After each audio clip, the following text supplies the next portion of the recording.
Olá, telespectadores, bem-vindos novamente ao programa CPLP na GMN. Como já sabemos, este programa tem como objetivo apresentar-vos as últimas informações ocorridas na comunidade dos países de língua portuguesa. Iniciamos com a primeira informação. Um grupo de 23 deputados da Fretilin e do PD apresentou ao Tribunal de Recurso um pedido de fiscalização abstrata de um conjunto de polêmicas alterações à Lei das Atividades Petrolíferas. Os deputados da Fretilin e do Partido Democrático contestam a constitucionalidade e legalidade das alterações à Lei das Atividades Petrolíferas. Na primeira apreciação da proposta de alteração, a oposição tinha questionado a relevância, legalidade e bloqueio aos sistemas de transferência do Estado. Esses deputados abandonaram o plenário para retirar a sua contestação quando a Lei das Atividades Petrolíferas foi reconfirmada. A 17 de janeiro, o chefe da Casa Civil leu uma mensagem do presidente da República em que anunciava ter promulgado o diploma depois do voto da confirmação, sem qualquer alteração pela maioria do parlamento. Em causa estão o fim do limite de 20% à participação máxima que o Estado pode ter em operações petrolíferas e a introdução de uma exceção ao regime do visto prévio da Câmara de Contas. O objetivo é permitir que o Estado concretize a compra de 350 milhões de dólares pela participação do ConocoPhillips e de 300 milhões de dólares pela participação da Shell no consórcio do Greater Sunrise. A publicação do texto no Jornal da República marca a entrada em vigor do diploma, que vai ser aplicado com retroatividade a partir de 27 de setembro. As autoridades ambientais dizem que a floresta Mata Atlântica do Brasil pode levar milhares de anos para se recuperar após o desastre que devastou cerca de 130 hectares de floresta nativa e poluiu os rios próximos. A floresta Mata Atlântica do Brasil pode levar milhares de anos para se recuperar. O colapso de uma represa desencadeou uma torrente de lama que devastou cerca de 130 hectares de floresta nativa e poluiu os rios próximos, segundo autoridades ambientais. Logo de início, a Bacia do Paraupeba abastece a região metropolitana de Belo Horizonte e 34 municípios ao longo de sua bacia. Então, afetados indiretamente, a gente tem uma população aí de um universo de mais de 20 milhões de pessoas em todas essas cidades, né? De todas essas bacias, porque o Paraupeba encontra com Velhas, que encontra com São Francisco. Os grupos ambientalistas deslocaram-se para a área a fim de testar a toxicidade dos rios porque achavam que as substâncias químicas também fossem liberadas no colapso da barragem. A possibilidade de poluição química e envenenamento para o ambiente local causou mais alarme. A SOS Mata Atlântica está aqui com a nossa equipe do programa Águas, que é um programa que faz monitoramento da qualidade da água dos rios desse bioma, da Floresta Atlântica, que cobre 17 estados do Brasil. Nós estamos medindo aqui a devastação da floresta com imagens de satélite, imagens fotográficas aéreas e também de campo, e vendo todo o impacto do rejeito de minérios sobre a qualidade da água da bacia do Paraupeba. Segundo os relatos, o lixo lamacento percorreu quase 100 quilômetros pelo rio Paraupeba. Esforços estão sendo feitos para impedir que a imensa entrada de barragem chegue ao rio São Francisco. Os moradores da cidade de Brumadinho, no Brasil, estavam de luto depois da tragédia que deixou quase 100 mortos e centenas de desaparecidos.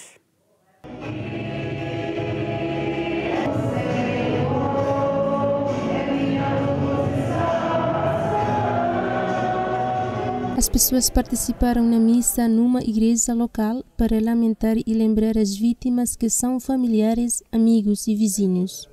Segundo as autoridades, o colapso da represa na região montanhosa e pastoril matou pelo menos 99 pessoas, com outras 250 desaparecidas e provavelmente mortas. Os esforços de busca e recuperação afetaram bombeiros, piloto e de helicóptero e voluntários. Os coveiros locais têm trabalhado por longos dias para escavar as novas sepulturas da cidade com pás e picaretas. No entanto, os moradores da cidade devastada ficaram indiferentes em estado de choque e raiva, enquanto um corpo após o outro foi retirado da lama.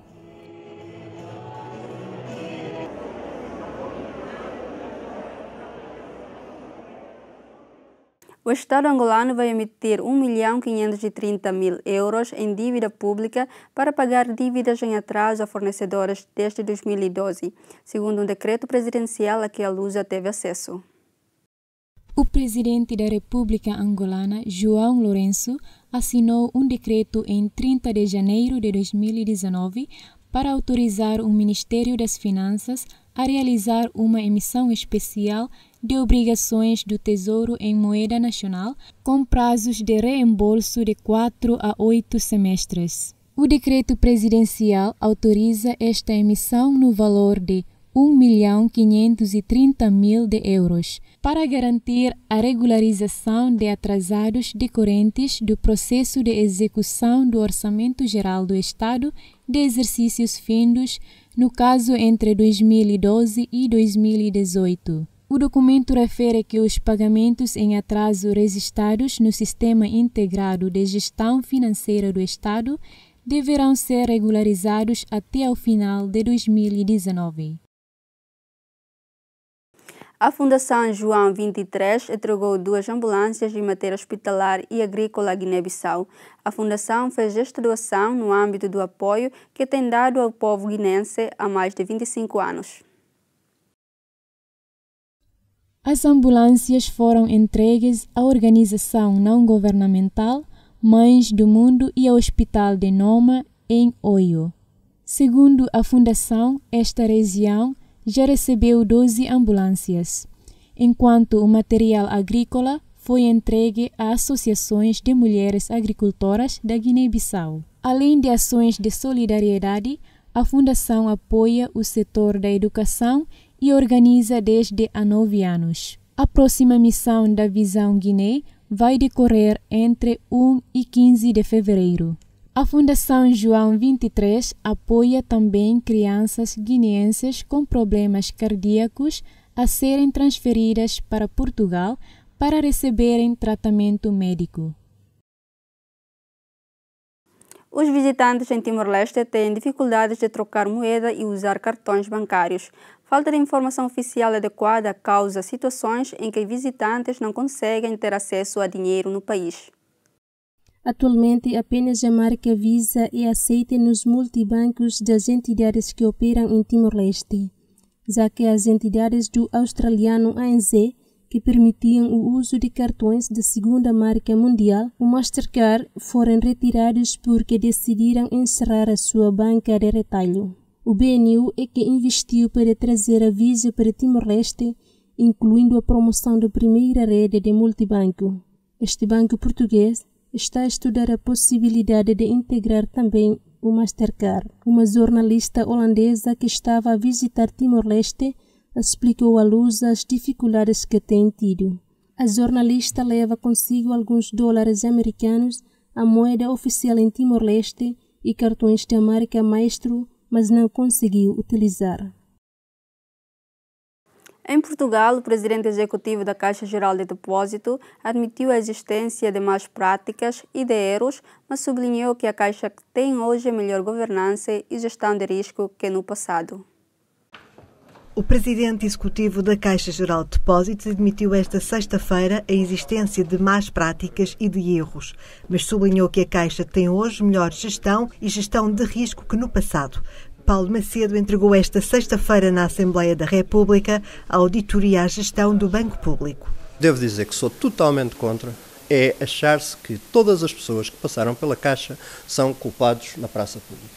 E a maior parte, de certeza que haverá más práticas, designadamente quando as vemos à luz de hoje.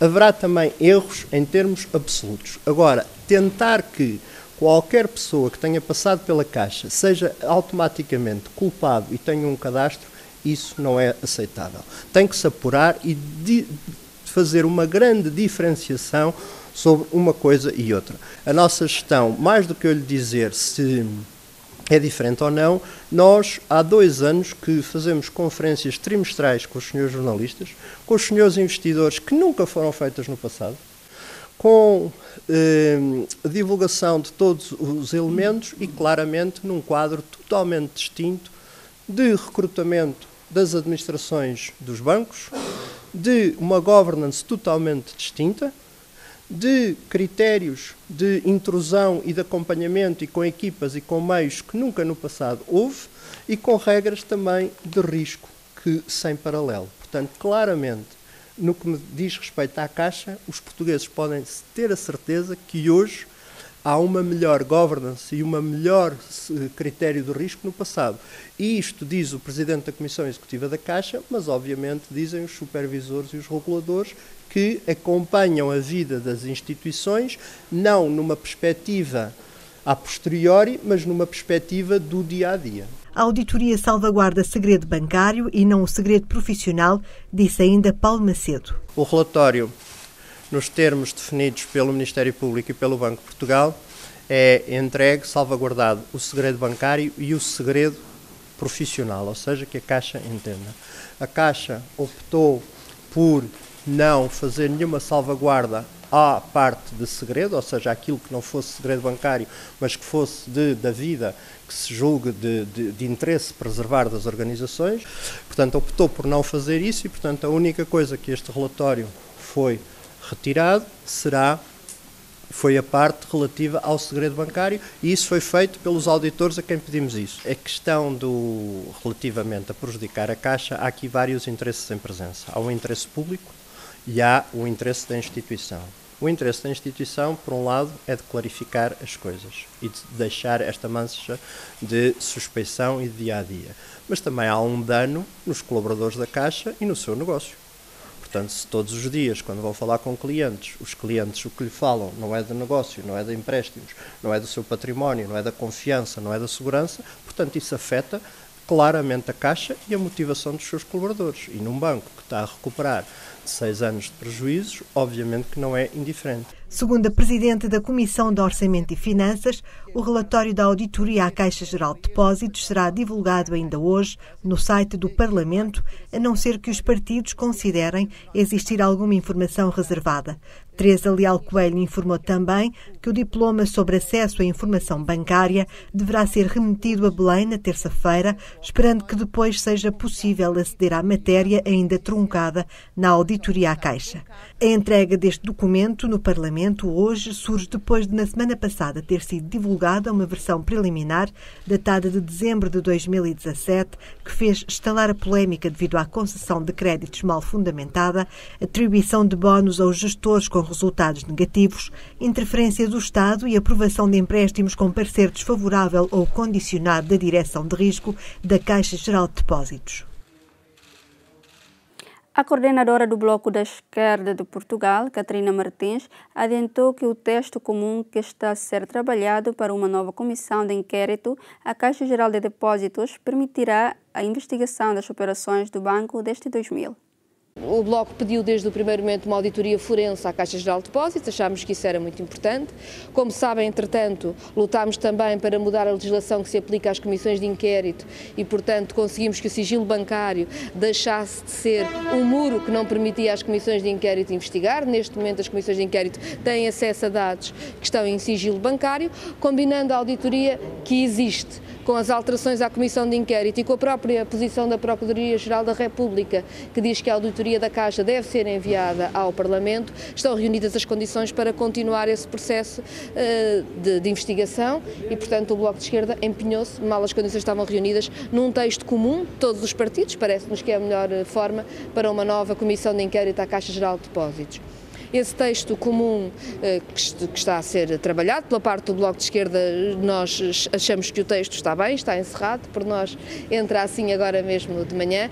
É um texto que permite a investigação das operações da Caixa desde o ano 2000, portanto abrangendo vários governos, abrangendo as decisões da Caixa que tiveram impacto apenas, digamos assim, na área financeira da Caixa, mas também as operações em que a Caixa se cruzou com o BPN, em que a Caixa se cruzou com o BCP, portanto, todas essas operações que é importante conhecermos, sabermos como foi possível tomar certas decisões, que decisões foram tomadas, quais são as responsabilidades na tomada dessas decisões. Achamos que é importante que os partidos todos tenham esse texto comum. A Polícia Judiciária cabo-verdiana anunciou que apreendeu 9.570 quilos de cocaína num cargueiro de bandeira do Panamá que atracou no Porto da Praia. A polícia deteve também 11 cidadãos russos na maior apreensão de droga no país. A Polícia Judiciária de Cabo Verde apreendeu a maior quantidade de droga alguma vez apreendida no país. Foram quase 10 toneladas de cocaína que se encontravam num cargueiro de bandeira do Panamá que atracou no Porto da Praia, na ilha de Santiago. 11 cidadãos russos foram detidos.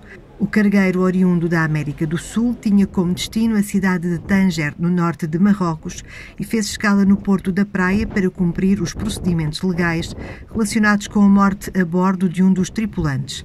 Em resultado da troca de informação operacional com o Centro de Análise e Operações Marítimas, sediado em Lisboa, a PJ cabo-verdiana já estava na posse de informações de que se tratava de uma embarcação suspeita de transportar uma quantidade indeterminada de estupefacientes. A Polícia Judiciária contou com a cooperação e suporte técnico da Polícia Judiciária Portuguesa, da Polícia Nacional Francesa, bem como das Forças de Segurança de Cabo Verde. O barco está atracado no Porto da Praia, vigiado por agentes da Polícia Nacional e pela Polícia Judiciária. O Banco de Moçambique anunciou que a economia do país tem estado imune às revelações da justiça norte-americana sobre as dívidas ocultas do país. A economia moçambicana tem estado imune às revelações da justiça norte-americana sobre as dívidas ocultas do país, refere o Banco de Moçambique, cerca de um mês depois de conhecida a acusação. Gostaria de dizer que o Banco de Moçambique tem estado a fazer a devida monitoria da situação através dos nossos indicadores e o que nós notamos é que não há alterações de relevo desde que nós tivemos o nosso encontro de política monetária realizado a 13 de dezembro de 2018. Em 2016, a revelação do caso das dívidas ocultas obrigou o Banco Central a segurar a queda do metical, a moeda moçambicana. Continuamos atentos e continuaremos atentos e a monitorar os indicadores financeiros e, como sempre dissemos ao nível dos nossos comitês de política monetária, o banco não hesitará e tomará as medidas que estiverem ao seu alcance e são do seu direito usar para garantir a manutenção da estabilidade macroeconómica. Segundo a justiça norte-americana, as dívidas ocultas terão servido para um esquema de corrupção e branqueamento de capitais com vista ao enriquecimento de vários suspeitos. O primeiro-ministro português disse que o governo deve e tem de conseguir aplicar no país o exemplo da cadeia de Santa Cruz do Bispo Matosinhos. Neste estabelecimento prisional, as reclusas têm uma ocupação laboral fruto de uma parceria com a Misericórdia. O primeiro-ministro António Costa e a ministra da Justiça, Francisca Van Dunham, visitaram hoje o estabelecimento prisional de Santa Cruz do Bispo. Exclusivamente feminina, a prisão faz 14 anos de um projeto de preparação para a vida em liberdade que partiu de uma parceria com a Santa Casa da Misericórdia. As reclusas estudam, fazem exercício e trabalham, entre outros ofícios, no fabrico de sacos para cadáveres. Não são modelos de cadáver. Há muitos modelos de sacos de cadáveres, com alças para agarrar, sem alças. Muito bem, senhor, olha, bom trabalho, até à próxima. O tempo passa melhor? Sim. Eu só aguentei os 7 anos e meio foi com o trabalho, porque senão já não tinha cabeça há muito tempo, acho que já estava, porque isto faz-nos muito mal à cabeça e se uma pessoa não tiver uma ocupação não se consegue aguentar tanto tempo aqui dentro fechado. E não era desta área? Não, tinha umas luzes, mas não tinha nada a ver. Era empregada de balcão, empregada de mesa, não tem nada a ver com o assunto. Mas gostei e agora até gosto. É uma profissão que eu quero seguir, gosto de costurar. Tanto para o primeiro-ministro como para a ministra da Justiça, esta prisão será um modelo a seguir por todo o país. Aquilo que nós vimos aqui neste estabelecimento, infelizmente, é felizmente exemplar pela sua qualidade, mas é também infelizmente exemplar pela sua excepcionalidade. E é um modelo daquilo que podemos, devemos e temos que conseguir replicar em todo o país. Nem Costa nem Van Dunham quiseram prestar declarações à imprensa.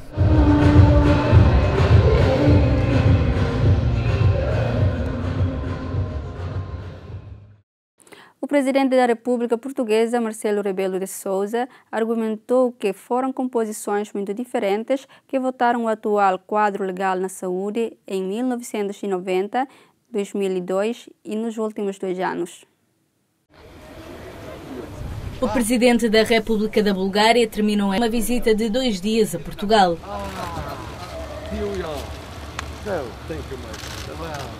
E apesar do dia não estar convidativo para passeios devido à chuva que se fez sentir na capital, a manhã do presidente começou bem animada na companhia de Marcelo Rebelo de Sousa. Com início no Terreiro do Paço, os presidentes deram um passeio de elétrico por alguns dos bairros mais antigos de Lisboa, tais como a Graça. E a chuva deu tréguas no momento de visitar o Miradouro das Portas do Sol para apreciar a vista do Rio Tejo.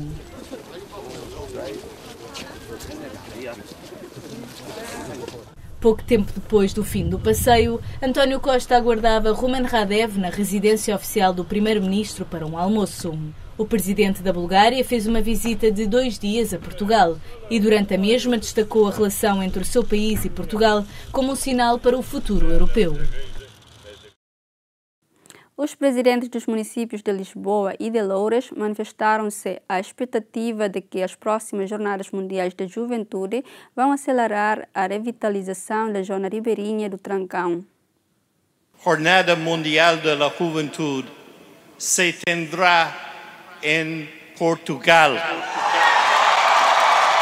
E foi assim que o país e o mundo souberam.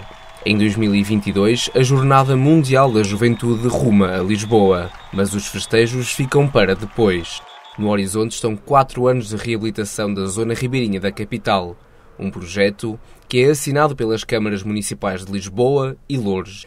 A capital portuguesa foi a escolha do Papa, decisão essa que significa mais do que o local onde vai decorrer a jornada. Tem um significado mais vasto, um significado de apelo à paz, à tolerância, à convivência. Por isso estas jornadas têm este significado de fazer de Lisboa e também dar voz a Lisboa, de fazer de Lisboa o palco da transmissão desses valores, que no fundo são os valores da Lisboa moderna, da Lisboa contemporânea, da Lisboa cosmopolita, os valores da abertura, da tolerância, do respeito, da igualdade, da paz. São esses valores que nós emanamos a partir de Lisboa e que vão sair com uma voz reforçada com as jornadas aqui.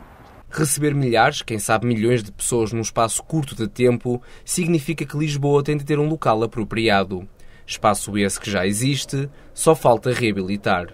Isto significa um trabalho que se vai ter que realizar em conjunto entre Lisboa e Loures, a começar junto à Foz do Trancão, por isso junto ali ao aterro no Parque das Nações, prosseguindo para a nascente do Tejo, pela margem direita do Tejo, passando o Trancão, que é no fundo a ligação pedonal e ciclável da margem toda do Tejo. Não se deve perder esta oportunidade para fazer uma requalificação geral de toda esta zona. Há soluções para isso e elas podem ser estudadas rapidamente e eu julgo que temos que apostar nisso.